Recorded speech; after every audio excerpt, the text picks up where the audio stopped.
आज आम विज्ञान संबंधी एक तथ्य पढ़ा पुओ ना झील हम से विषय किसी विज्ञान तथ्य आलोचना करवा। पुरुष और नारी पाखे 23 जोड़ा लेखाएं गुणसूत्र थाए। पुरुष पाखे 23 जोड़ा, नारी पाखे 23 जोड़ा गुणसूत्र थाए। ताले 23 जोड़ा रु 22 जोड़ा गुणसूत्र गुणसूत्र 22 जोड़ा गुणसूत्र को आम ऑटोजम बोली कहवा।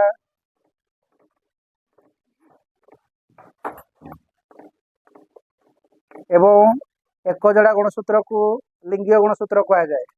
ताले एक जोड़ा गुणसूत्र कौन कहवा? जो एक जोड़ा गुणसूत्र थाए ताको आम कहवा लिंगीय गुणसूत्र।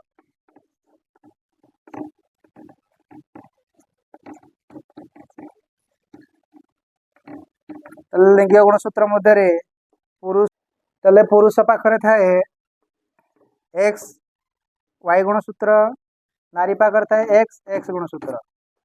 ताले पुरुषर एक्स और नारीर एक्स गुणसूत्र मिलन हेले समान हेले कौन हुए? झील होता है।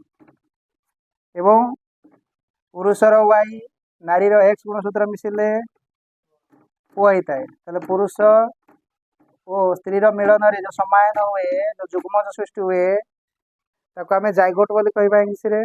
ताले पुरुषर एक्स नारीर एक्स मिलन हेले समान हेले झील जन्म हुए। पुरुषर वाई और स्त्रीर एक्स गुणसूत्र मिसिले कौन हुए? पुओ जन्म होता है। बुझे?